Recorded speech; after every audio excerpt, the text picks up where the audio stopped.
live yet, so we might have to just redo that exact same thing. But don't worry, I don't think anybody will have just seen this. So here we go, one more time. And we are live. Live as live comes at you every single week. It is the Café Hangout, and I'm John Pollock, along with Wai Ting. And are we live, Wai? We are live now. Yes, absolutely. Yes. This is take 2. For people who have not who didn't hear our first take, we're trying out some slightly new streaming technology. You guys won't notice a difference, but anyway, sorry about the false start, John, but we got a big show coming up. Welcome, everybody, to the Café Hangout. It's John Pollock and Wai Ting with you. We have a very exciting edition of the show. Later on in the program, we will be joined by our good friend Damian Abraham, who, if you thought his head was big before, I can't imagine what it is on this Thursday. Glowing reviews for the debut of The Wrestlers on Viceland, and we were smart. We got on the Damian bandwagon early on, and we locked him into a very restrictive contract that he will have to appear on the Café Hangout every single Thursday as long as The Wrestlers is airing. So he'll join us a little later on to chat about episode 1, which covered Evolve last night. That Rolodex of names is about to get really, really, really big that he'll start mentioning, I'm sure. I can't wait. I can't wait for all the new names that are going to enter the Damian Abraham name dropping potpourri. That's right. Yes. Some people commenting on the message in the chat room. We have switched sides. That is among the biggest changes here. Why have we changed sides? Well, I mean, I hate to. I was just told sit here. I hate to break the fourth wall or anything like that, but it's really not that exciting of an idea. John typically sits on that side anyway because there's a TV here. He watches all of his shows that he takes notes for from this side anyway. So what sense did it make for me to have to switch sides with him every single week? Not that exciting. Sorry. Well, can I get into some of the streaming issues that I will have? So I will watch Raw on Sportsnet 360, or I watch it on Sportsnet Now, which is their streaming service. But if I'm tuning in late, okay, and I go, say it's 8:30 p.m. and I'm starting at the beginning of the show, and I go to cast it to my TV, it will pick up where it is live and not back at the beginning.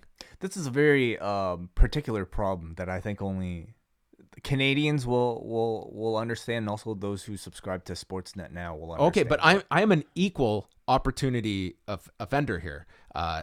Here in Canadian media, it's like, oh, you can't, you got to pick a side. Well, not me and Wai. We are as independent as it gets. TSN's streaming player, even worse, you cannot rewind on the TSN streaming player. So if I am tuning in for the UFC prelims and I am a half hour in, there's no going back. Sure. There's no rewind. Yeah. I'm sure it's a limitation with the technology. Come on. It's silly. Or maybe it's Sportsnet, I can rewind. Maybe even the WWE Network you could rewind. Within reason. I actually don't know any other player that you cannot rewind live programming. Perhaps they want you to watch live commercials. Maybe their live stream is only supposed to be their live stream. I'm really not sure. But I think that's a major. Is it going to stop you from subscribing to it? I'll tell you what, though, if I'm late to watch, if I was just watching something for leisure, I'm certainly not going back. And it's really annoying for me if I'm if I'm late to get to the prelims, which are starting at 6 o'clock. Mm-hmm. I mean, just to have that luxury. I mean, it's 2019. You should be able to rewind on a streaming player, no? These are, I think, beyond first world problems. Literally, we can do that. People that are in the chat room right now can rewind the video. We are using YouTube, though, which is arguably the most advanced. I mean, maybe TSN should just go on Google Hangouts and start live streaming their video. But. All right. Well, on today's show, in addition to Damian Abraham, we are going to be taking your phone calls. 732-800-4423. As well, you can search us Post Wrestling on Skype if you want to Skype in. We're going to be taking your phone calls about Owen Hart. If you want to ask any questions about the documentary we have put together, those will be open as well. I'm going to go through some notes about putting it together. And we've also got some questions on the forum regarding said documentary. But we can start there, Wai, that today is the 20th anniversary of, I hate to use the term anniversary. It's obviously nothing celebratory about this date, but it does mark 20 years since Owen Hart passed away an enormous story that night in 1999, and in wrestling, one of the biggest stories ever. Where were you that evening? I was not watching the pay-per-view. I think I was just kind of out and about. And then this was also a time when, we were like experiencing the Attitude Era. Wrestling was kind of like permeating throughout my entire high school. Everybody was kind of talking about it. Everybody knew who Owen Hart was. Everybody, this came at about the same time as the rise of, Steve Austin and The Rock and DX and everything. So people were watching wrestling all throughout my high school. And this news just kind of hit to me probably through ICQ. Honestly, is like where I kind of maybe first heard about some of this stuff, where people were just like talking about, hey, like, is this real? Did this really happen? I ended up seeing the story reported that night on the news, and that really kind of needed to tell me all I needed to know. News corporations, legitimate news sources, don't pick up wrestling angles, and not for a second did I believe it was, and it was incredibly sad, incredibly tragic. This was not just a wrestler I've been following for many, many years, but also a Canadian wrestler. So that aspect of it, I think, somewhat made it that a little bit more personal, But my first questions were, why, and how? Yeah. I was watching the pay-per-view. I was watching it with my brother. And I remember my family was out that night because it was a long weekend here in Canada. I think my parents had taken my sister to Canada's Wonderland for fireworks.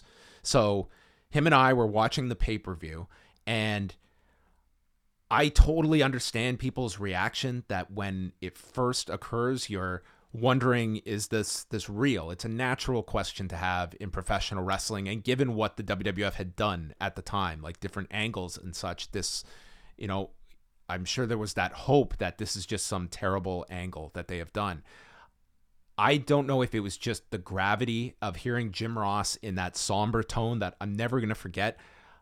I didn't question the legitimacy of it for a second. It felt instantly that it was something serious. And for the life of me, I will never forget the feeling of when that announcement was made by Jim Ross on the pay-per-view that he had died. And whatever hope you had that it was going to be a horrific injury. And when he announced that Owen Hart died, it was, you had an hour of this awful feeling in the pit of your stomach of this man's health and his well-being, and dreading the worst, and Jim Ross confirming it on the broadcast. Mm-hmm. Yeah. And then after that, just immediately you're searching any kind of answers and further context to it. And I remember that it was running on all major news programs in Canada, where Owen Hart is a very well-known figure. The Hart family is very well known. And then I just remember that night staying up till, that was when the law came on at 1 a.m. instead of 11 p.m. And remember staying up and listening to that show until 3 a.m, which I thought it was the best coverage that night that I heard, where they were able to get wrestlers on. They had Dave Meltzer on that night, and that was kind of where you were getting the most news coverage, a 2-hour dedicated program dedicated to Owen Hart's passing. Yeah, I vaguely recall listening to the show that night as well, and I think it's, in a time like this where you didn't really have wrestling podcasting, but to hear people on the radio talk about the subject, I think was at least somewhat comforting, to hear other people kind of talk about something that, was incredibly hurtful to anybody who might have been a fan of Owen Hart. Yeah. Yeah. In a trivia note on that episode of The Law, one of the callers, it was when Jeff Merrick and Donnie Abreu were hosting the show. One of the callers is Jason Agnew. Wow. He called in on that show because that was just before, I guess, he had started with the show. So, do you want to talk at all about the documentary? I feel very, I'm not trying to put like a... No, you shouldn't. I think, first of all, thank you to everybody who sent kind words about the documentary. But again, this was, the work of one man, and that's the guy sitting across from me. So I'd love to ask you, from my perspective, sure. At what point you decided to start the project, and... Yeah, like 20th anniversary was obviously coming up, but like what did you initially intend to do, and did it turn into what you ultimately wanted? I guess I had the seeds of an idea, just knowing that the 20-year mark was coming up, and it was probably around mid-March. I think it was like before WrestleMania that I started to kind of in my head just think of like, because at the beginning it's just trying to think of like what can I add to this? Who could I speak to that is a different perspective?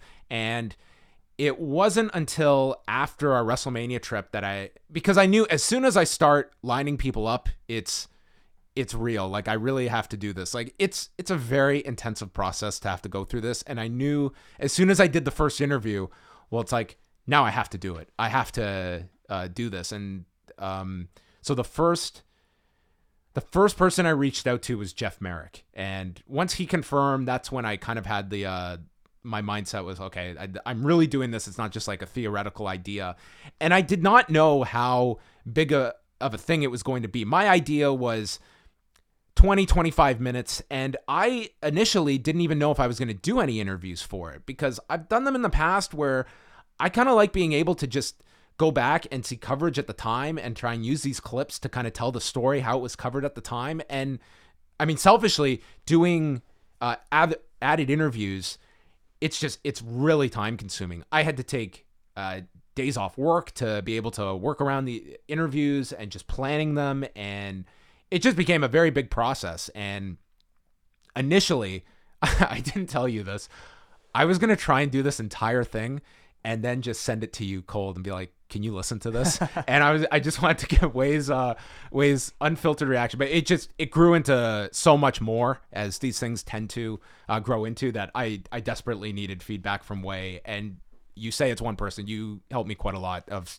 dealing with stuff I was doing throughout all of this and getting your opinion on certain things, because the week I took off was dedicated to editing this. That Monday and Tuesday, that Monday was my lowest point. That I was, my mom was here and I'm editing this thing, and I just tell her, I'm like, I don't know what I got myself into, because I don't know how I'm going to do this. Like, I have all this interview material, and now it's trying to make a cohesive story out of this. And there's like the music element to it as well. And that Monday I probably edited for 10 plus hours straight.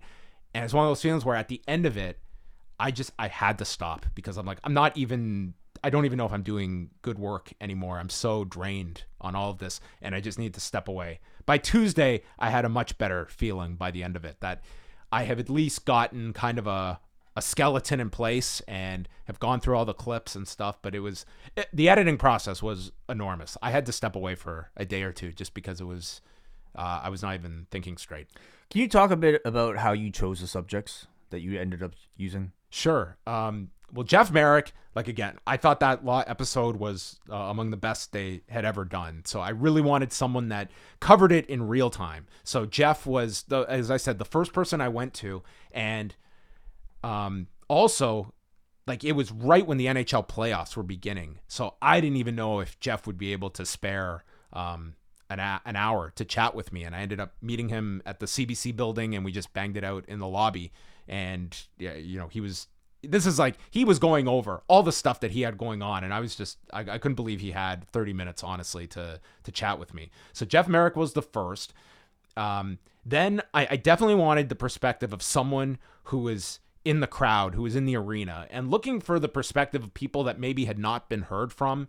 And that's why I kind of steered away from looking at wrestlers that were backstage or colleagues of his outside, because I knew, like, Jimmy Corderas had the perspective of course, he's central to this entire thing. He's right there, and he was a colleague of Owen. So I thought that kind of painted it. And I knew that if I made this about Owen Hart's life and his whole career, this thing could be hours. And I wanted to stay away from making this all about his life and keep it to that day, mainly the day and the fallout central to what happened on that day. So that led me to I don't even know how I found the reporter, Jason King, but I ended up just searching for any kind of references to Kemper Arena. It was on Twitter that I was able to find different people that had spoken about being in the arena that day, and then finding Jason King, who happened to be a reporter on top of that. I was like, here's a guy who was in the building and was a reporter. So that's how I found him, and he provided a ton of insight. Paul Lazenby was one I thought of early on because I thought that's unique in that he knows the wrestling industry, being a former wrestler, and is a professional stuntman. So I thought that's an angle that hasn't really been tackled, and because that's such a huge part of it is the actual material. And I mean, it's interesting because if you read Martha Hart's book, there certainly is a lot of criticism about the type of equipment used. And Paul kind of gives a different perspective, believing that, not firsthand knowledge, but from experts in the field, that the equipment did not necessarily raise a red flag in his opinion. Mm-hmm. The other one, obviously Trey Lindstrom is the one that, okay, the story's crazy, and Wai was like right here for it. So Trey Lindstrom, I'm reading Martha Hart's book, which I got this book as a gift in 2002. And I would go to my parents' place and always see this book in the basement. So of course, when I start this project, the book has disappeared. It's not there. And I was like, that is, if you want like the most insight, it's that book by Martha Hart, Broken Hearts. And I went over 3 times to my parents' place. I can't find this book. And I send the picture of the book to my mom. She goes into the crawl space, and in like the last box she checks at the end, she finds this book. Wow. And because that book, I was like, man, do I order this book? Is it going to come in enough time? And I mean, ultimately, I probably would have just bought the Kindle edition. I really needed this book. So anyway, my mom found the book. I got it. And reading through it, she just randomly mentions that Owen got driven to the arena by this fan named Trey Lindstrom and happened to name him. And I was like, that's interesting. This is someone no one knows, and he drove him to the arena. And that's all I know. And I'm able to like pretty much stalk this guy to try and find him. I go through, he's not on Twitter. I find him and just send out a message to him and, hey, hoping that you are this, his location is listed as Missouri. So I was like, okay, this adds up. And I reach out to him, and days go by, I hear nothing. And I'm assuming I'm not going to hear back from him. And then I get the message that, hey, I'd be happy to speak with you. And he wanted to talk about Owen. So I was like, perfect. So I line it up for a Friday night to talk to him. And I come home, and Friday night, I usually just like hang out with my wife. But on that night, I was like, I have to go do this interview. No word from this guy. It's like nothing. He, like the interview, like the time comes and goes, no word from him. That was a Friday. Then on the Saturday, we had tried to reschedule. He explained like the St. Louis Blues were playing, and he's like, he's an autograph junkie. So it's a big thing. So the Saturday we reschedule it, the time comes and goes, and you were coming over that day to do the Wrestling Dontaku review. Am I rambling here? I feel Not at all. okay. No, this is interrupt me if you need to. Yeah. So Dontaku's happening, and I think I explained to you that this interview, it's happened twice. The guy is not showing up, and I'm just looking at it from, it's probably not going to make or break this documentary if I have this guy that drove Owen to the arena. I mean, how much is he really going to have? And then you and I are literally in the midst of doing this Dontaku review, and I think we were going to record something else afterwards, as I recall. We were doing 2 shows that day. Mm-hmm. So he messages me and says, sorry, I missed it. Do you still need me? And I can't tell you how close I was to saying it's cool. I was just like, we've missed it twice already. I've got a lot to record with you today. But I asked you, I was like, is it cool if I just take 15 minutes to interview this guy? Wai is like, yeah, absolutely. So I say, hey, we've got a gap of like 20 minutes in between recordings because you want to upload the Dontaku show. I said, I've got 20 minutes and we can do it at this time. I end up getting him on the line, and Wai is sitting here as I'm doing this interview, and I'm trying to, because Wai cannot hear him. He can only hear my questions. And I'm like, dude, if you could hear what I'm hearing right now, he's giving me stories and insight that I have never heard. And it is stuff that I'm just like trying to process in my head of like these things added up to me. And it was, it's his perspective that not just did he drive him, but he spent the whole day with him, which I had no idea of. I'm thinking like, here's a guy that picked him up at the airport, drove him to the arena, and that was it. And it's going to be, you know, it was like you got all these details out of him. So, man, it was a big lesson to me that, yeah, sometimes it can be difficult to pin people down. They've got their lives going on. Man, just always do the interview. Like, it was so close to me just not doing it. Because, like, I was right. I had done all my interviews. He was the last one. And I wanted to start editing that Monday. And I was just like, there's no time. I had set out on the Friday. It didn't happen. The Saturday morning didn't happen. But the third try, we got him. And you could argue, like, I'm no argument. He was vital to this. Absolutely. Yeah. I thought him coupled with, Jimmy's firsthand account, like, Jimmy, I almost didn't ask because I thought it was going to be. I thought I was asking way too much of someone I consider a friend, and I didn't know how much he would want to speak about it. And I was very hesitant to ask him. But when I committed to doing this project, I was like, I really do need him in this. And he was very open. He came over here, and we ended up chatting for like a half hour, and I really appreciated him talking about it because obviously it's a very traumatic issue that he still deals with today. So was that everybody? I think that was and Heath McCoy was someone that I really wanted from the Calgary perspective. If you haven't read his book Pain and Passion, like it's the most definitive book on Stampede Wrestling and the Hart family that's out there. So Heath McCoy was another media member, but outside of the arena, but back in Calgary, where he was there at the Hart House the next day and at the funeral, and covering it from a local perspective of where the Hart family and all of the public infighting that took place afterwards, like he was kind of front and center for as well. So those were kind of the ideas. There were others I wanted. There was one in the end that just did not hear back from that. Anyway, like someone that had worked with WWE at the time. So I think I got everyone I wanted. Certainly for a piece like this, like there's probably a dozen other people I could have spoken to, but in this time period, you did have to kind of cap it at a certain number, and these to me were voices that I thought were really important to have. Mm-hmm. At what point in the whole process did you feel like this was something like that was going to be pretty special? I thought I knew from the beginning, like my first, because like you're doing these interviews, and as I'm doing the interviews, like I'm thinking in my head, how is this going to fit? And trying to cover as many bases as possible. Like I didn't want too much of everyone talking about one specific thing and spread out the talking points. But I knew I wanted to start with that Jim Ross clip because I think it's pretty impactful of him.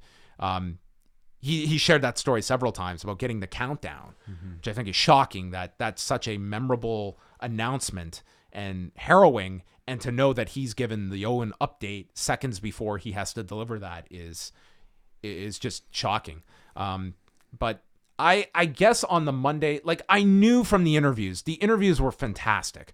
So it was really daunting on that Monday that I started editing because I knew I had great stuff here, and now it's on me to make it hopefully come across really impactful. And I guess by the end of the Tuesday, that's when I at least was at ease that I felt like, okay, this is at bare minimum, I think this is really compelling content and tells kind of the narrative story in a pretty cohesive way.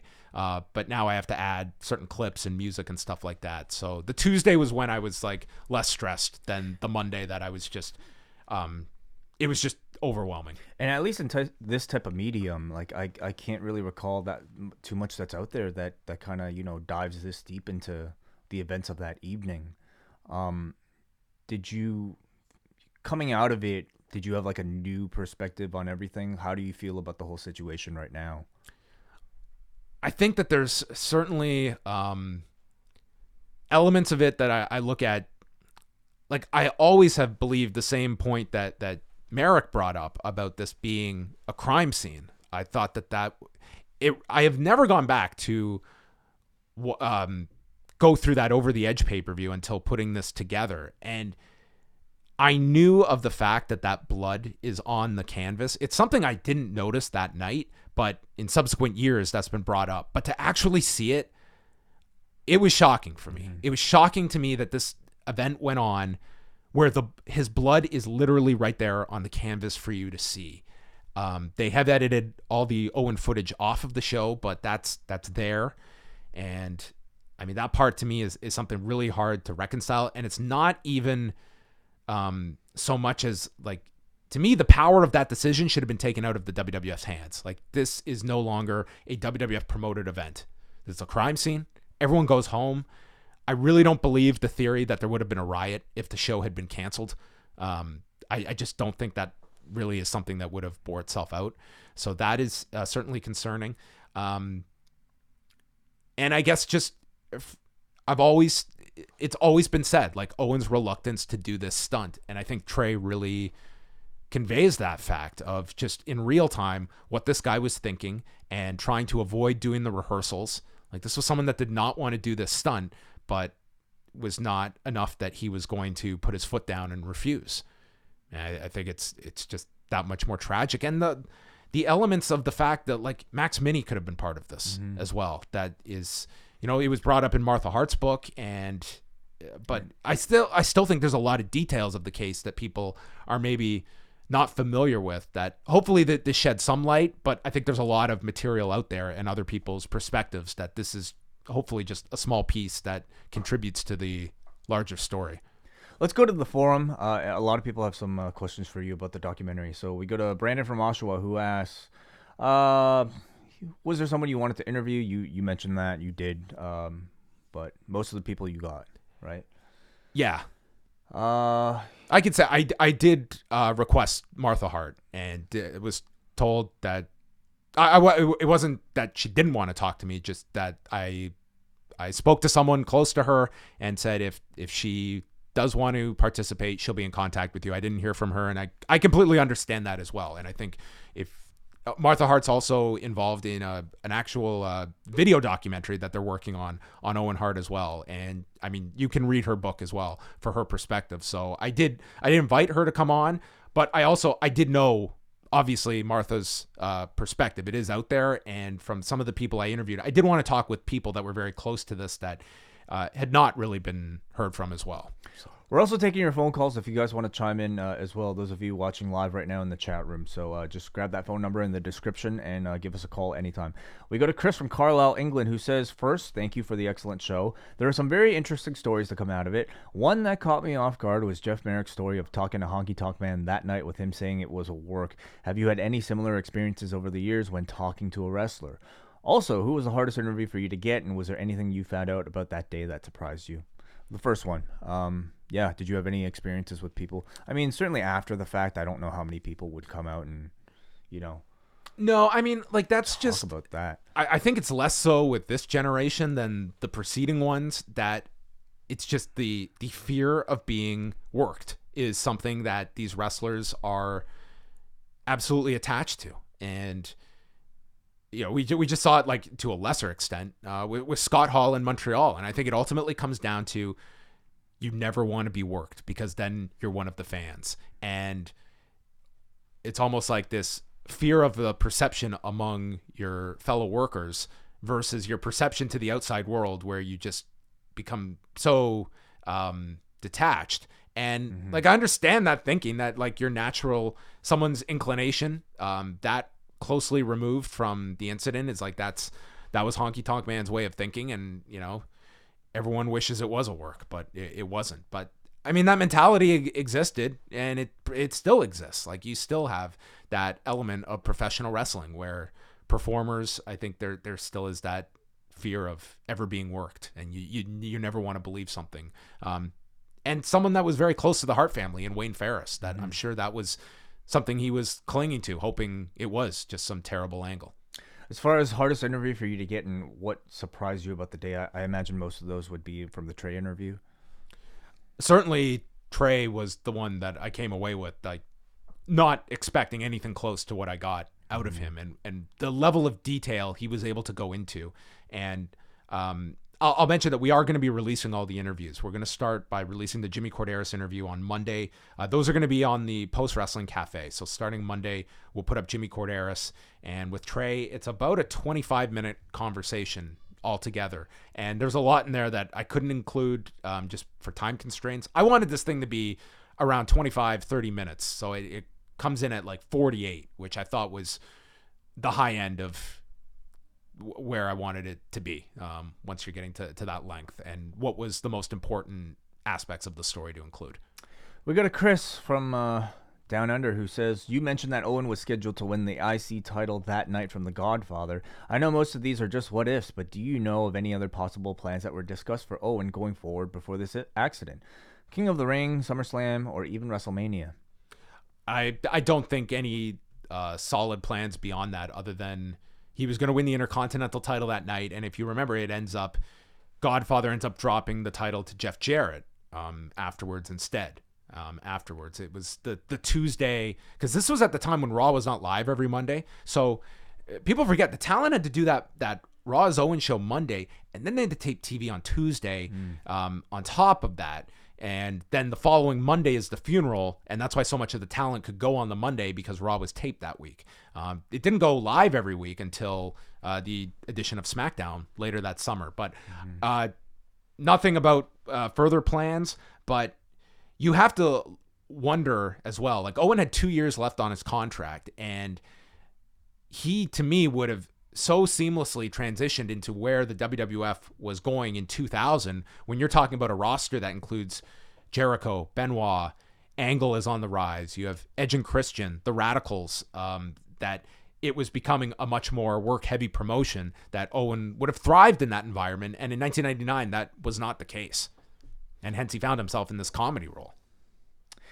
Let's get to our first call, and it's from Hansi. Hansi, are you there? Yes, what's going on? Hey, Hansi, thanks for the call. Yeah, no problem. Yo, listen, Pollock, I want to give you props for the documentary. I listened to it. Thank you. It was a very good documentary. I just want to touch upon with the Owen Hart stuff, because I remember watching this pay-per-view with like my friends, right? And like I've always been an Owen Hart supporter, right? I always thought, like, even like when I was like, like becoming a smart mark on the internet during that time, I was like kind of pissed that he wasn't being used seriously. But because like he was so good at what, like, anything that they threw at him, he would always bounce back with, right? And I thought he did an entertaining job. Like, I remember specifically the promo before he was supposed to come out.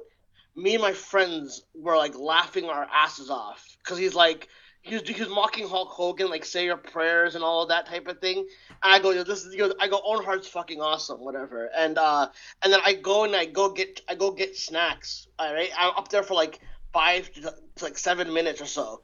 I come back down, like, happy to see what Owen Hart's gonna do next or whatever. I hope he's winning the Intercontinental title. And then all of a sudden, my brother tells me, he's like, "Yo, something happened to Owen Hart." And I'm like, and because like a lot of my friends, we have like a sick sense of humor, right? I thought they were just playing a fucking joke on me, and I go, you guys are fucking just pulling my leg, right? And then lo and behold, more details come out. I remember he just sucked the whole energy out of the whole evening. Like, none of us even cared about like the title switch, because Austin lost the title that night too, right? No one even, I didn't even care. I remember it was weird because I like back then, like, how like more like now you're like, if you're emotional about something, it's a little bit more embraced in this era. Back then, I was afraid of like showing emotion, that like someone died, because like I didn't know him personally, so why should I care? Like, that was the mentality between people at the time. And I remember just like not wanting to go to school on Tuesday, because it was, Paul, like you said, it was like long weekend. I remember I stayed up Monday night, because for some reason Raw that night wasn't playing live for some reason. I think something else was coming on, so it came on at midnight. And I remember when I saw Mark Henry cry during that, the bell salute. I remember I lost it, and it was like one of the most like, it was like what it really like harpened on, like, it really killed some of my fandom for a bit. I mean, we all debated, should the show have gone on. And just like you, Paul, like, I was listening to the Law at 1 a.m. as well that time. That's like I was the only Canadian show that would like have wrestling coverage, and I just wanted to share my memories with that, because like I know that like it's really hard to like process of the whole accident and all that, and I'm still perplexed about it 20 years later. But I want to thank you guys for letting me come on and just letting me tell you my memories about all that stuff. Oh, well, thanks a lot, Hansi. We appreciate sharing that with us. Yeah, no problem, man. Take it easy, guys. Thanks, Hansi. We continue with some of these questions where Jake pretty much asked the question you just answered about how long you think Owen would have stayed. He would have fit in well with Benoit, Jericho, Guerrero. If you go, I think that Greg Oliver did an interview with Owen Hart at the end of the year. It was online interview that I found after the fact. I think that Pro Wrestling Stories wrote about it with quotes from Owen, and he gives like a pretty detailed outline. Like once his contract is up, he was done. Like he was pretty adamant about that. Now, the other side of that is that many wrestlers say that, and if he's looking at an extended contract, and maybe in 2001 he is much more high on professional wrestling than he was in 1999. He was, he didn't really agree with the direction the company went, even as successful as it was. In 2001, maybe that's a different perspective when it's if he's having a great time working with those people and a 6-figure downside is very enticing to go. He died at 34, so he would have been 36 when his contract was up.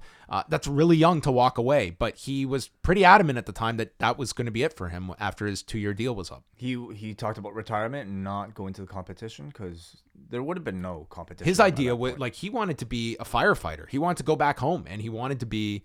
He said in the story about just wanting to be with his family and make enough. They were going to be moving into this new home later, right after the pay-per-view, and making enough so that he could retire early and be home. And whether that would have happened or not, there's no way of knowing. But that was his thinking in 1999.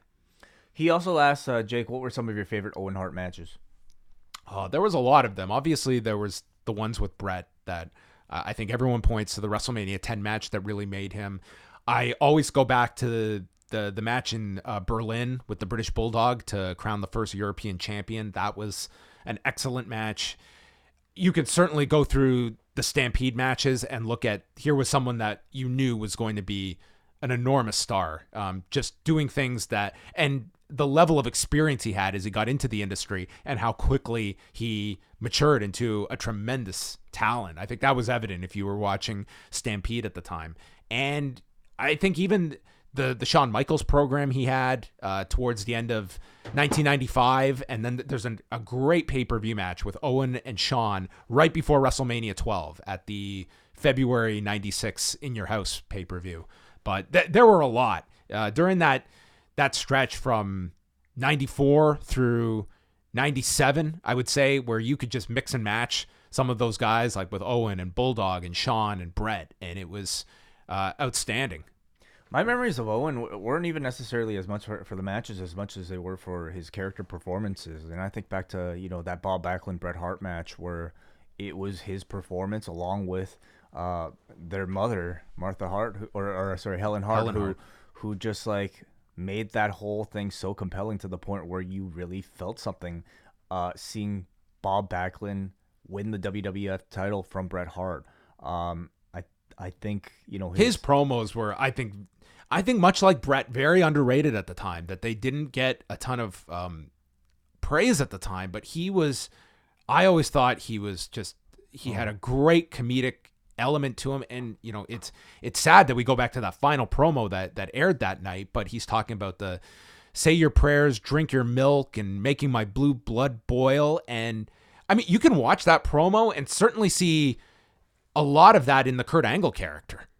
That sure. I don't know if there was necessarily an influence there, like right down to the milk incorporation, but I thought a very similar comedic style as the early Kurt Angle character. But beyond the comedy, I think as a heel, like I thought he played jealous brother. Oh, when perfectly. When he kicks out Brett's leg, kick your knee from out of your knee. That's right. And that whiny, brother who feels like he never had what he had because he's been overshadowed. I thought he played it so well and was a perfect addition to, Brett's run at that time as WWE champion. Yeah. And I know that the role was originally earmarked for Bruce, but I can't imagine it would being be as different. effective as Owen, and the dynamic of the younger brother as opposed to with Bruce and Brett. Yeah. Yeah. Our next question comes from Rocket King, who says, were there any interesting comments or stories that you left out because they didn't fit the overall narrative that you're working towards? There's lots of stuff that I couldn't fit everything in. In the Trey interview that you'll hear, he talks about meeting with Brett months after Owen's death, and the two of them, meeting backstage at a WCW event. Trey was definitely like, it's not as though the Hart family was not aware of him. As he mentions in the interview, he did speak with one of the lawyers out of Calgary and was told if there is a trial that he would be subpoenaed. But to the best of my knowledge, he was not deposed. But he is mentioned in Martha Hart's book. So that's obviously he was someone that they were familiar with. There's a lot of stuff in the Trey interview. With Jimmy, there's, a lot of, I think like the main stuff from that night, I included quite a bit of that, but there's also added stuff just about, there's a really funny story that Jimmy includes about a dark match involving Owen, that something lighter from there. But yeah, I mean, each interview is probably 25 to 30 minutes. So it was just trying to keep it to a reasonable time. And what was the most important stuff, I did have to cut quite a bit out. We got a Bruce who says, thanks very much for doing such a great job with this, John. It was tough enough flashing back to that day as a fan who was watching, and I can't imagine how difficult talking about this must have been for the interview subjects, though as Cordair said, maybe it helps as well. In terms of choosing and editing subjects and quotes, what were your guiding principles and concerns? As is alluded to in the piece, there was a lot of very tasteless media coverage in the wake of Owen's death, and I imagine trying to keep the piece from seeming ghoulish or exploitative while still getting at deeper truths and issues was a tough balance to strike. Yeah, and it was something I was very concerned with going in. I did not want to make this come across as something tacky or exploitive at all. I understand those that don't want to listen to this because of what it conjures up. If you lived through this, if you were watching that night, I totally understand that. At the same time, I do think it's a really important news story that should have attention. So it's the compliments I've gotten that have meant the most are the ones who have pointed that out, that they never felt it was sensationalistic or just trying to shock people. That was certainly not the intent. It was to go back and tell the story and hear from as many different perspectives as possible. What happened here? What went wrong? And get people's first person perspectives on it, and do so in as respectful a way as you're going to get of a very, very heavy topic. Finally, we go to Tony, who says, thank you, great work. It made for one of my more emotional dog walking experiences. Says, even though the product was hot at the time, after Over the Edge 1999, did you perceive, as I did, that many more people were taking a morbid curiosity in WWF and ended up sticking with it? And do you know if this had any significant impact in WWF's ratings overall?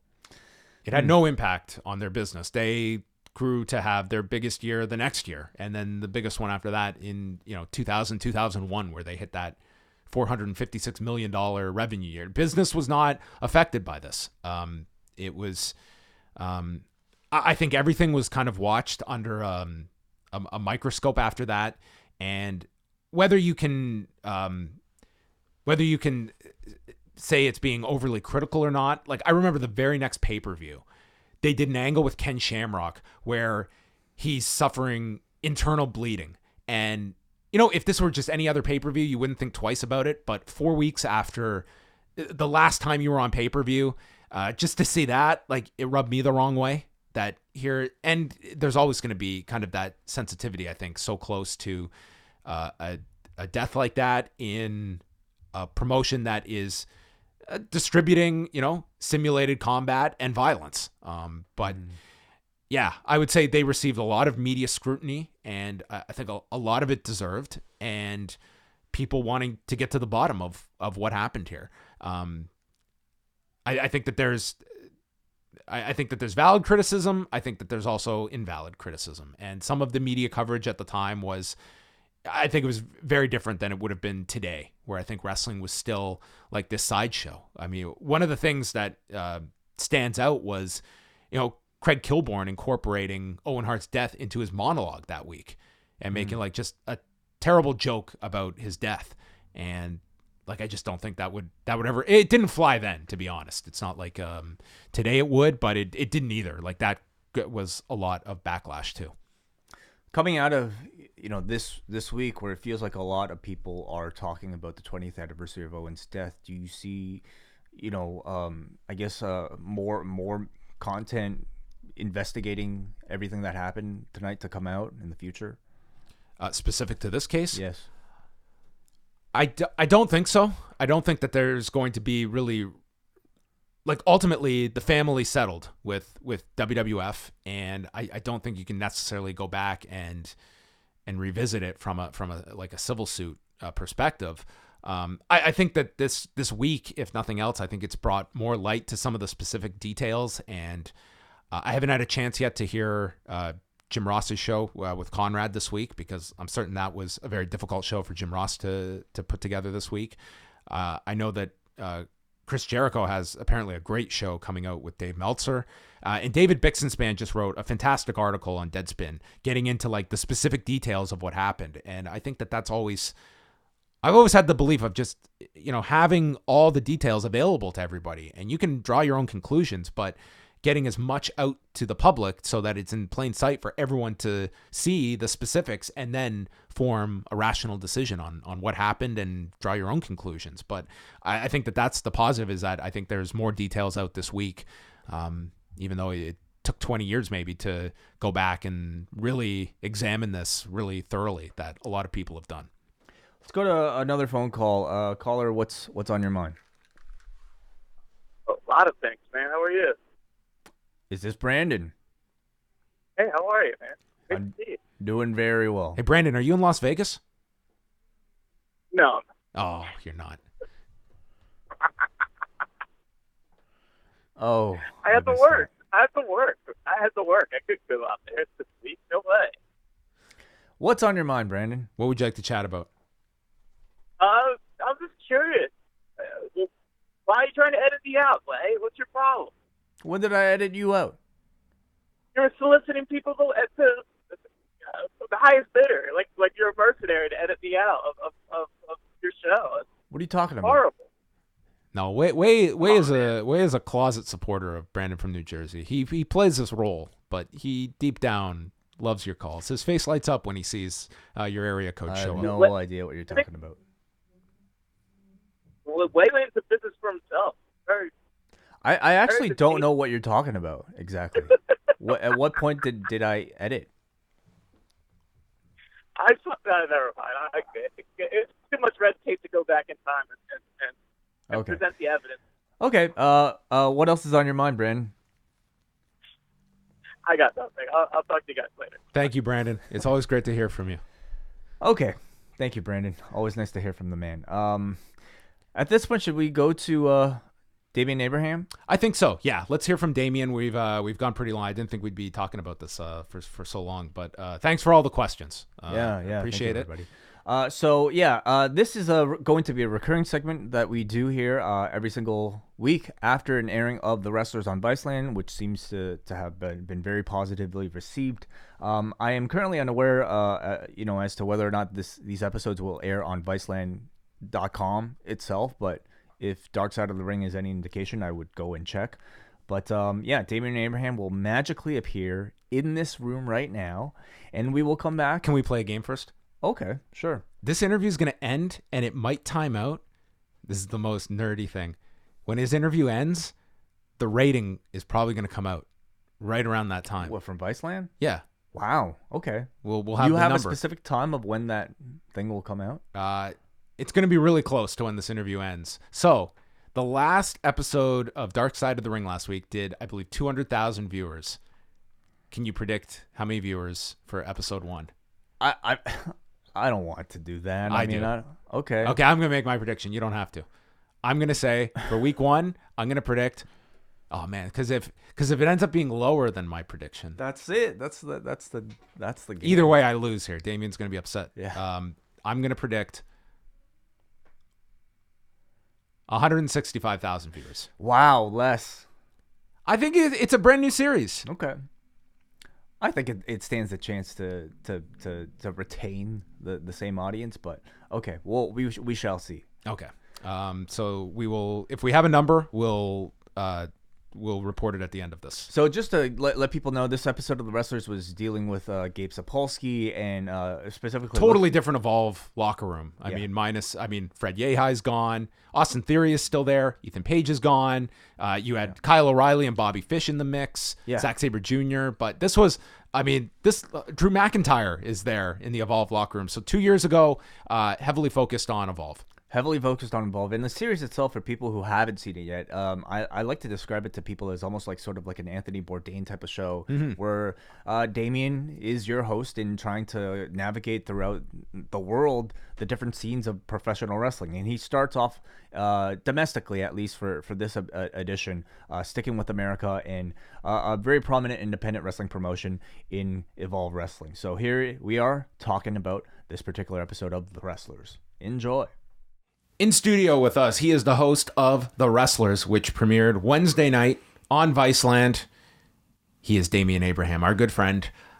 I don't want to pat myself too much on the back, but I think Wai and I will. We are the reason this series got on the air. Let's be honest. And I think Damian, You're ridiculous. You're in the stew. You're welcome. You're in the stew, John. I'm not going to deny you that credit. There's definitely, it's wild to when think. everyone gave up, we did not. No, you definitely know that's true. You believed in it. But I mean, even I was thinking about it today, there's just so much stuff that through obviously the old incarnation and into post wrestling, but You could say the law. well, Everyone dances around it except for me and Wai. because you don't want to give airtime and oxygen to the old brand. I don't understand what that even Doesn't means. even The law, because the law might come back and everyone's going to be like, listen. Like, were you not in a band prior to Fucked Up? Would you not bring up the band's name? No. No? No, I don't talk about you're in trouble at all. Fuck.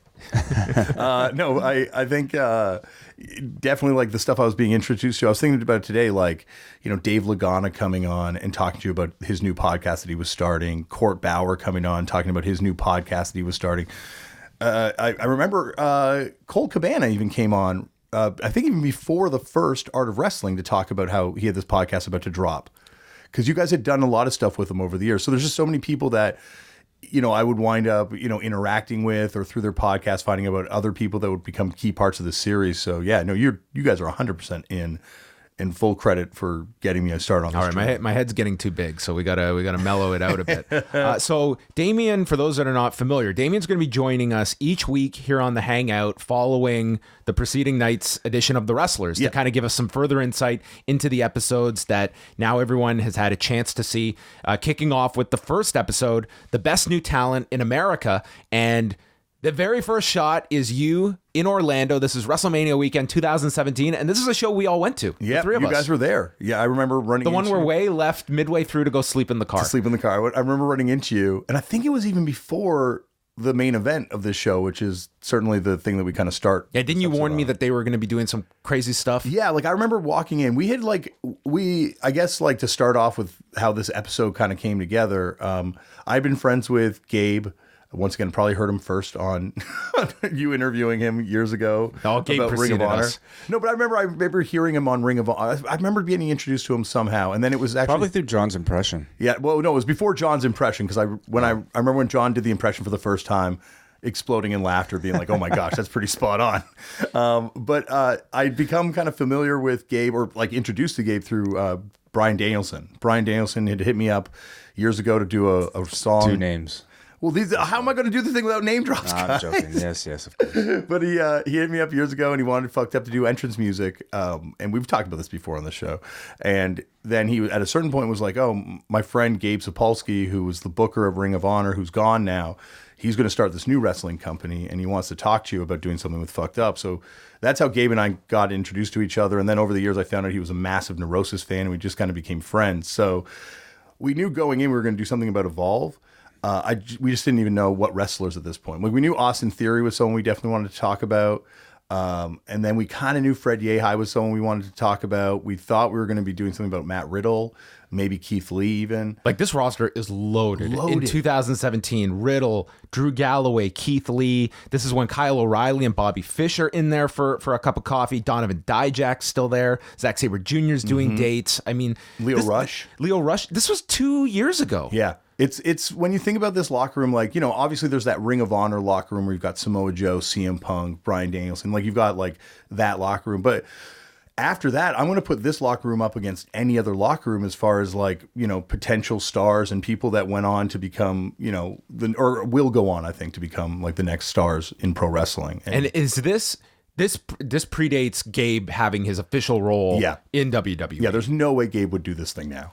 No, there's not a chance. Not a chance that he would be doing it at the time. But I thought this was probably the most in-depth look you get at Gabe Sapolsky, and clearly that is his affinity for you as well, that he has to allow cameras into his home, around his family. You hear from his parents, with his child. I mean, he was really open about himself, that I'm sure many people would have never seen that side of Gabe Sapolsky's life. Like, here's a father, a son, a husband, and that's, Gabe Sapolsky. You just think, wrestling booker. I know, and it's funny because like you go into his place, and that scene got cut way down in the show, but when you go into his place, all you see is art from his child, like tons of art from his kid, and his kid's amazing, right? But then you also just see Neurosis stuff. Like Neurosis memorabilia, like you see like tour posters, like weird ceramic busts of the Neurosis Neurot record label logo on the wall, and then no wrestling things, like maybe like 5 things that have any reference to professional wrestling, and it's kind of like buried away, and it's just like he's wrestling is who he is, right? Like that's when you talk to him about wrestling and how he thinks about wrestling, that's who he is, but he completely leaves that behind when he goes home and just becomes a Neurosis fan. Like he's like a deadhead for Neurosis. Like you go through his record collection, it's just Neurosis, Neurosis, Neurosis, Neurosis, then one Radiohead, one Buzz Oven record, and then a bunch more Neurosis stuff. Mixed in with a picture of Terry Funk on the wall and a Sabu merchandising contract. and the Dragon Gate USA title. That's right, yes. It's funny because we got Neurosis to have a song in the episode because Scott Kelly's like we've hung out with Scott Way, a massive pro wrestling fan, and Neurosis is a band that never licenses music for TV. They don't really play that game. But because it was Gabe Sapolsky and because he's such a massive fan of Gabe as a wrestling booker, he was like, oh yeah, we definitely will give you Souls at Zero. So when that song's playing in the beginning with Gabe walking down the hallway, that's a Neurosis song, and that's the proudest moment of the whole series for me. All in all, how long would you say this episode took to film? This one actually was probably the most it's like 2 weekends of shows. Yeah, it was 2 weekends of shows because we did definitely the Florida weekend, and then several weeks later is the shovel match, right? Yeah. You can actually see Darby Allin's bump that he gets during that first match with Ethan Page, kind of receding as the episode goes on. Then we followed them back down the coast. Like that's when we meet up with Darby and he's got his arm all cast up in Florida. We actually went down the coast. Like when you see me driving with them, that was like a 22-hour drive from New Jersey to Atlanta. And I've been on tour in a band for a long time, right? That was the most harrowing drive experience I've ever been on. Like it was insane. Like, give us a story. Well, there's just so many. Like we get into the van and the first thing they're like, well, because everyone's a wrestler, right? And you got to shower after you've done. Are they guarded around you at the beginning, or are they pretty open from the get-go? It was one of the less guarded kind of situation I've been in. Like I knew a couple of these people going in. Like I found it very different than CZW, where CZW I was going in cold. Also CZW's locker room's a little bit different than Evolve was at this point, but they were all pretty open, like right away. Do you think Vice helps with that, knowing that this is a reputable outlet, that it's not, DamianAbraham.com, where's this going? Yeah, definitely. I think, and also it varies place you go. Yeah. Right? Like I've definitely experienced it. Yeah, and I think it varies in countries you go to. Like later on when we talk about some of the other locker rooms we went into, we just were straight up not allowed in locker rooms. Like we were told, like, if we catch you in here, we will smash your camera and break your face. Oh yeah. Like there's the one scene, like Chris Dickinson, even like, here it is, 2017, and Gabe's going over like what's happening in the match. It's like guys are still kind of uneasy about that stuff, even, regardless of when you came up in the industry, even modern performers, like that is still like an element that they cling on to. Yeah, absolutely. And I think that was one of the things that was incredible is how open everyone was with us and like how cool everyone was. And I think I can understand why people don't want that to happen. Like they don't want people to see behind the curtain because, it has a tendency to diminish what they're doing. But I think if anything, it gave me more respect for what they're doing. Like the amount of danger involved in everything. Like it's funny in the very first match that we go to, like you see Darby Allin go through all this stuff. He talks about, I think I might be internally bleeding, but it's actually this guy, Sean Burke, who caught Austin Theory when he does a run-in. You don't see this in the match, but Austin Theory at one point does a run-in and does a dive to clear the gatekeepers. And this one guy, Sean Burke, caught Austin and caught him a little high, and his boot clipped him in the head. And that was Sean's last match. Like he couldn't get cleared. He had a concussion from the boot in the head, and then actually when we went back to Laboom, there's a whole little thing we did with Sean that unfortunately didn't make it into the episode, but where we actually saw him at the next match, and that was his retirement. He went there to kind of be written off TV, off Evolve, and he was it was really sad to see like, oh my gosh, like there's someone's career that can be over in an instant. Like it is so dangerous. And I think seeing behind the curtain gave me even more respect, like to understand like how much thinking on the fly you have to do. Like when Austin is when Ethan Page is wrestling with Darby Allin, and they have to pivot because at one point they were going to tape Darby to a chair, and he was going to throw Darby around onto this tape chair, and then the tape wouldn't hold onto the chair. So that's when they decided to do that shovel thing. So they hadn't talked through that shovel thing. Cool. And that's when, Darby gets his elbows shattered. Talk about like the selection process for the subjects in this. I think for Darby, Darby was someone we didn't really know. We went to that show and met my friend Joshua. Shout out to the Lumber Jew on Instagram.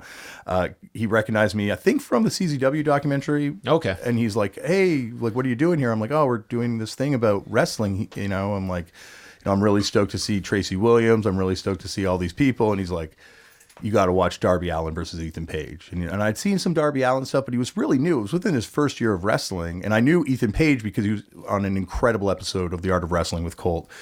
And I was like, yeah, he's like, this is going to be the match that's going to blow everyone's mind today. And so it was a great card. There were some incredible matches. You remember it was like Zack Sabre Jr., I think, versus Keith Lee. And it was an incredible match. There were so many great matches that day in Florida. And then when we saw Darby Allin and Ethan Page do this match, we're like, well, we got to talk to these guys. And so you hadn't chosen the subjects until that time, show. No. Gotcha. And then I think Fred Yehai, meeting Fred and kind of those scenes at his house were awesome. Awesome. Oh, that is the most underrated guy. Like, it's amazing to watch how everyone in this episode has gone on their own path and kind of ascended. I feel so much like Fred Yehai has been ignored by wrestling in a major way, because that match he does with Kyle O'Reilly at the Evolve show, like, yeah, I remember watching that pay-per-view that night. I think we were texting each other about that. We were, because I think I spotted you. Yeah. I'm like, are you at this show I'm watching right now? And like, yeah, I'm literally watching your head popping out of the back as I'm texting with you during this show. And yeah, it was an excellent match. It was an incredible match. It was a short time O'Reilly was in there, but they, like, Gabe obviously had really, really high hopes for Kyle O'Reilly to be kind of their signature star for the time that they had him. It was funny because we were talking to Kyle a lot, because he was someone that I think I met him actually at a live audio wrestling ROH brunch.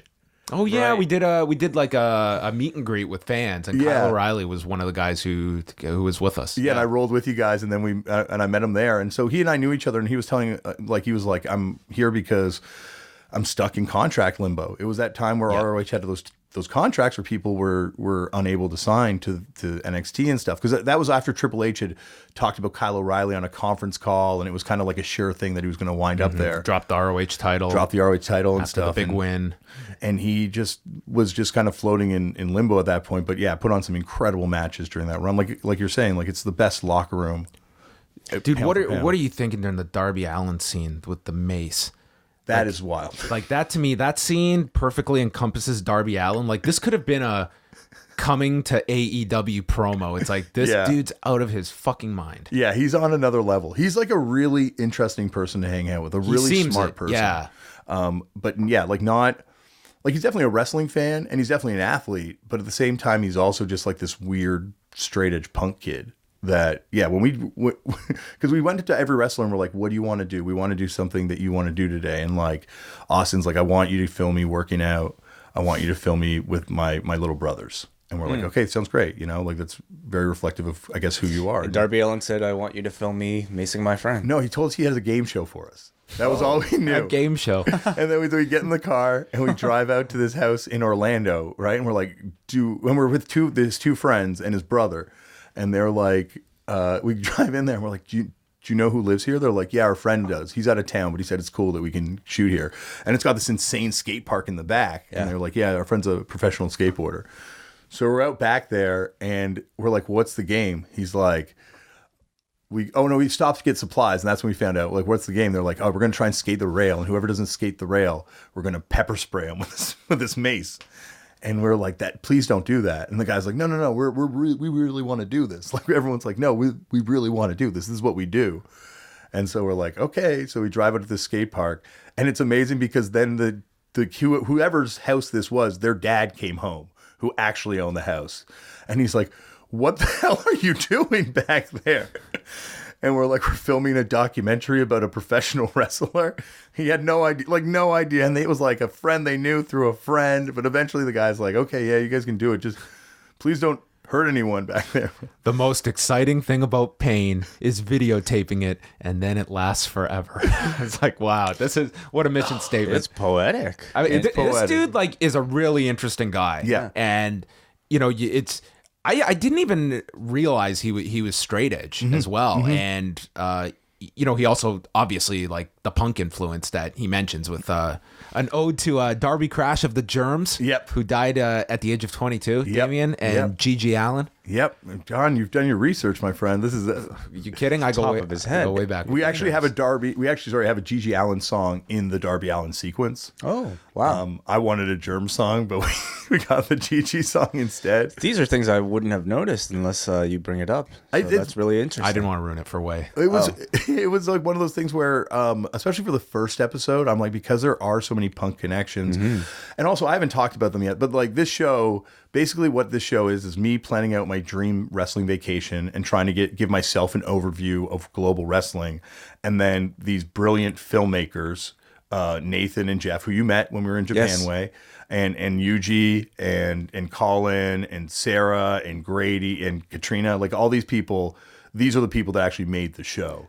I just was like the guy. Are you in the editing process at all? Or are you kind of just shooting this and then seeing what is put together? I would watch the edits and then be like, yo, can we have more of this and more of that? Okay. And then a lot of times I'd be like, yeah, let's not do it your way. And then, but for the betterment of the show, like I really feel like, and it's so funny because going into this, I'm like, I have to have a crew that knows wrestling, because if they don't know wrestling, we're gonna get beaten up. We're gonna be in so much shit. But these guys had done a documentary about sumo culture, and they had done a wrestling about pinball culture, which are obviously very different, but both are very niche and with their own kind of rules and etiquette. And so everyone on the crew was incredible. Like we never fucked up. Like we never got in trouble for shooting something we weren't supposed to be shooting, as far as like, people without their masks on. I mean, like and it's amazing how open everyone was, because these people were such a good group of filmmakers, and so they, in the process of making this show, they really just sort of like, went to me and were like, what kind of music do you want to have in this? And I'm like, we need to have these bands, and we got them. That's amazing. Just because it's kind of timely with Silver King's passing over the weekend and the circumstances coming out of that. I mean, obviously nothing as severe as that, but you have a situation here where something unexpected happens with Darby Allin, and just from you going and not even isolating Evolve, but different shows you've been at, how equipped some of these companies are to deal with something like that. You hear Darby here, can you just drive me? I don't want to be stuck with this ambulance bill. Yeah. And like, these are, it's one thing. I think Canadians, it's very hard for us to really understand that here, your biggest issue here is your elbow is shattered and you may be missing X amount of time at your profession to make a living. And he's thinking immediately about the immediate finance of what this elbow is going to cost just to get healed. I mean, did you see a wide variety of like worst case scenario? Somebody is, collapses in the ring. How well are these companies ready to deal with such an incident? The Evolve was ready, like that. Darby got hurt and there's like an ambulance there. This is in New York too, where New York. That kind of is, those commission. measures are in place. Yeah. And there was a crew there ready to handle it. Same in Florida, like there was when Darby got hurt, when Sean got hurt, there were medical people backstage that were ready to handle it. But the reality is, like, there's no insurance. These people are living and dying by the injuries they suffer in the ring. I mean literally, and I don't mean to mock that, but in some cases, but people are actually like, they can't wrestle if they get injured. Like there's once again, it had to be cut because of time. There's a lot of stuff we spent with Darby's brother, and Darby's brother works construction, and basically his life is funding Darby's pursuit of becoming a professional wrestler. Because every time Darby gets hurt, even though Darby's obviously budget conscious, taking cabs to the hospital and things like that, it costs thousands of dollars. And so his brother's like, yeah, when Darby calls me, I'm like, okay, I'm going to fly out, and how much you need? And that's, to the tune of tens of thousands of dollars now, that elbow, that thing he's internally bleeding. Like obviously there's some coverage from the wrestling company, but not enough, it falls on their shoulders. It is a bit of an economic decision when you decide to try and separate yourself from the pack by wrestling a style like Darby Allin does to stand out versus, take your other wrestler that's going to be more conservative than that. And Darby Allin is kind of on the extreme style, but when you don't have a big contract, which, Darby Allin, it's kind of a nice story at the end of people that are now up to date, knowing that this guy is now on the precipice of, making actual money in the industry. Huge things. Yeah. Look, it's funny. Like Joey Janela, I think, is another guy who's got that same sort of style. And like in later episodes, we'll see him and just some of the stuff that he does, which is just hellacious. And yeah, it's amazing to kind of look at these wrestlers that have this style, and then you're thinking, well, they're doing it without a safety net. Like even when I was doing ridiculous stuff on stage with the band, like never anything close to this, but like bleeding on stage, hitting myself, I had like, oh, there's OHIP. Like if I'm hurt, I got it, at least the medical bills covered. Whereas, and when I did get it covered, but one of these guys takes a bad bump, they're yelling, oh, hip. Yeah.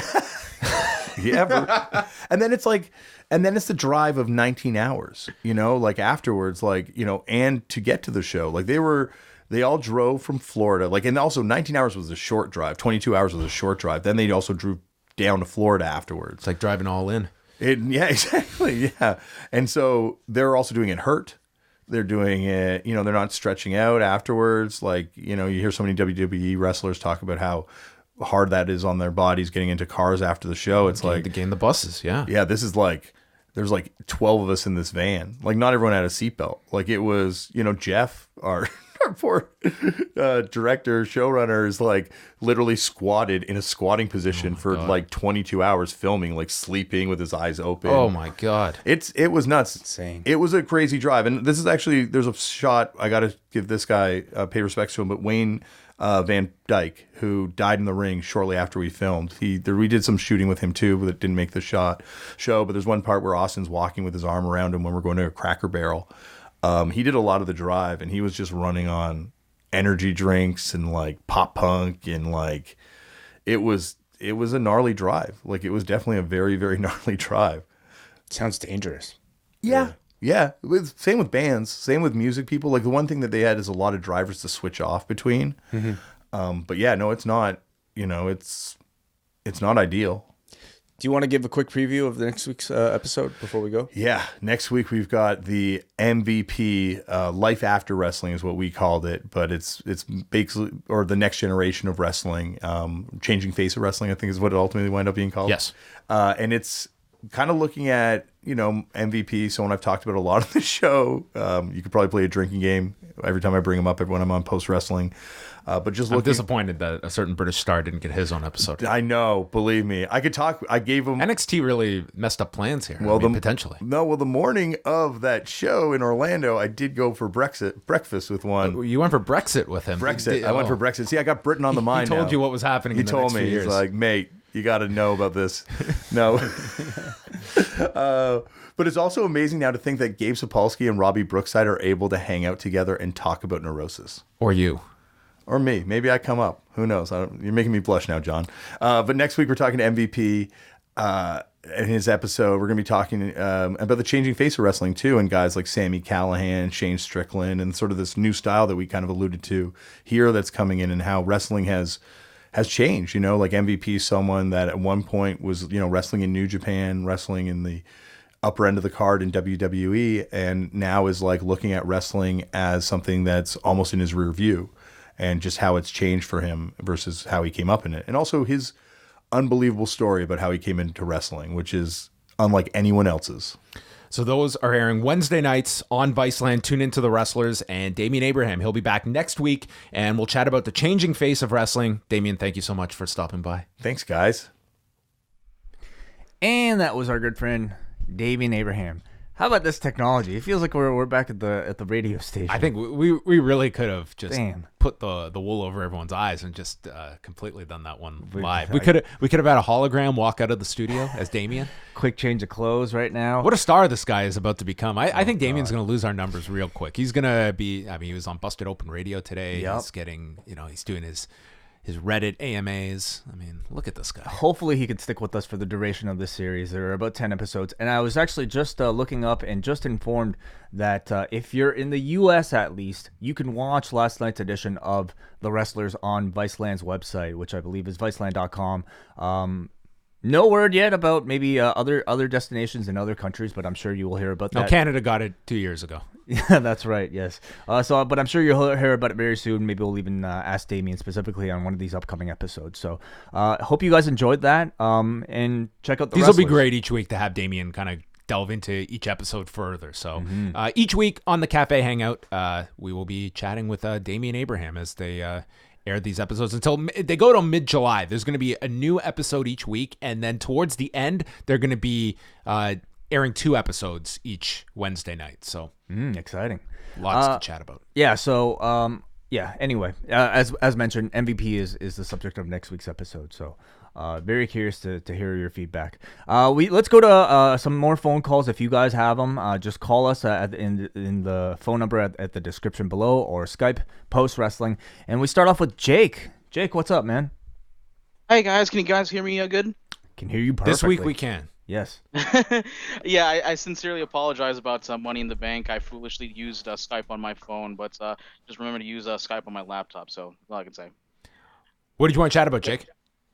First of all, let me just say, John, thank you so much for the Owen documentary. I really enjoyed it. Really made me feel emotional hearing all the different accounts and all the great contents that you guys do every week, and makes me feel proud to be a double patron, and really inspires me to studying radio and television. So thank you guys so much, first of all. Well, thank you for the support, Jake. We really appreciate it. Appreciate it. First of all, I actually want to preview All Elite Wrestling Double or Nothing this Saturday. You guys are having a live show after the event, right? A live post show, correct. Thank you for the plug. Yes, available to all Double Plus patrons. You can watch us right here on the live stream. The show will be up as a free post show for everybody else afterwards. So thanks, Jake. All right, no problem.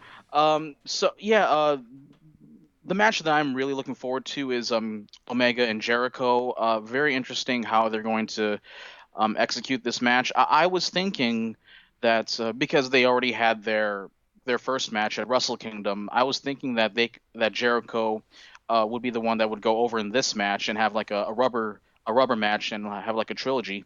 And I noticed that they added a stip there that the winner is going to receive an AEW championship match, and I was wondering if I don't know, maybe like where would you guys go personally if you would have the choice? We discussed this a little bit on our double shot this week, where we previewed the card and also talked about a lot of the AEW offerings. But it poses an interesting idea. I think John and I are somewhat divided. John believes that Kenny Omega will be the one winning simply because Chris Jericho is going to face Kazuchika Okada and most likely lose to Okada at Dominion. I'm more of the belief, now that I think about it, that I think they could have Omega still lose this one, have Jericho win, go forward, and even lose to Okada. And I don't think AEW at this moment would mind that much. But hard to say. You have your have your opinion changed at all, John? No, I think that for this first show, I think that that's the match that 100% should be going on last, and I think that it should, this is really, Kenny Omega is the featured performer on this show, so I would have him win. And I think with AEW, if you do want to make these wins and losses matter, I would not want Jericho winning if the idea is he's losing to Okada in 2 weeks. Okay, that's cool. And finally, just before I go, don't want to take too much of your time, but I am really excited for the weekly show on TNT coming up this fall. And ironically enough, I already watch a lot of TNT because that's where they air the NBA games, and they air a lot of the Marvel movies on TNT as well. Looking forward to that. It, but as great as the TNT deal is. It's just all about the execution, execution of how they're going to present this show. There's still a lot of question marks from my standpoints. Are they going to be in arenas all over the country every week, or are they going to have their own studio, their own soundstage? No, they're gonna be touring. Oh, okay, that's cool. That's Yep. cool. Very, very interesting about that. So, yeah, just do you guys think that because they're gonna have the weekly show, does it feel like it's I don't know. I have this back feeling in my end, this feeling in the back of my head that it might make it a lot less special for the guys in the elites. In your guys' opinion, the novelty that they're gonna have. You mean the fact that they'll be appearing so often? Yes. They're trying to do the opposite in that they're not going to be doing tons of house shows with the idea that there are going to be less matches involving them. Like I don't expect you're going to see the Young Bucks wrestling on TV every single week. I think that the idea is your certain stars, those matches will be spread out more so that they do make a big deal. Like a Chris Jericho, for instance. Like you're not going to see him doing, like, his matches are going to be limited and therefore mean that much more, and even to the point of not doing house shows. So when they come to town, it's a big show. Okay. All right. Appreciate it, guys. I hope you enjoy Double or Nothing, and I'm hopefully will as well. Thank you. Thanks a lot, Jake. Thanks, Jake. So we got a bit of a disputed ratings report. We got the rating, yes. So this ended up airing at 10 p.m., correct? I think so. On Wednesday night? Okay. So the fact that you don't know is troubling. So here's the kind of dispute is that in the press release they did say 10 o'clock, with 9 o'clock being a re-airing of Dark Side of the Ring. Correct. But meanwhile, on a lot of the wrestlers' social media, they listed 9 p.m. So all that's listed here is Dark Side of the Ring at 9 p.m. There's no Viceland listing at 10 p.m. of what it did. So I'm wondering, was this the repeat of Dark Side, or is it mislabeled and the 9 p.m. airing was the wrestlers? We'll get to the bottom of it, but what is the number? Well, what's listed here is Dark Side of the Ring on Viceland at 9 p.m. was 111,000 viewers. Okay. So down, obviously. Yeah, but which if that's a replay, that's kind of the level you would expect a replay to do for. Right. I just don't. But nothing at 10 o'clock. There's nothing here listed as. There's nothing listed for Viceland beyond that. So don't you worry, we'll get to the bottom of this at some point. I'll find out what this number is. So anyway, that is that was not a big payoff to our somewhat game. Anticlimactic, but you know what? We'll delay it until next week. All right, we've spoken for a long time. We're coming up here on almost 90 minutes, so we're gonna bid everyone a farewell. Wai and I are going to be back on Friday. We are going to have a special MCU review for our patrons at postwrestlingcafe.com. It's Avengers Age of Ultron, and that means that the third post-Avenger is joining us. Yeah, we have assembled the powers of our own speedster, our own telekinetic. His name is Nate Milton, and he will be joining us to talk about this. This movie that I would say a lot of people initially might not have looked back very fondly at, but coming out of it, Avengers Endgame, I think we can look back at with a slightly different lens. So we will talk about our experiences rewatching that film after the conclusion of all of these other movies. So join us if you're a fan of a lot of those Marvel movies. And then coming up this weekend, as Wai mentioned, Saturday night, you can tune in live for our Double or Nothing post show. Double Ice Cap and Espresso members. You can watch the show live and call in with your feedback immediately after the pay-per-view ends. And then the podcast will be up late that night, early Sunday morning. Sunday night, we'll have an interview with Fred Ottman, chatting about his rise as Tugboat, Typhoon, the Shockmaster, and his start wrestling under Boris Malenko and then going to the Florida territory. So we'll have Fred Ottman on the show. And next week, we're also going to start to roll out the entire interviews that we did for the Owen Hart documentary, starting with Jimmy Corderas. That will be Monday for members of the Post Wrestling Cafe. Those will be up in full. Wonderful. Thank you all for joining us, whether you're joining us live or listening to this in our archives on Friday. Talk to you guys later. Goodbye.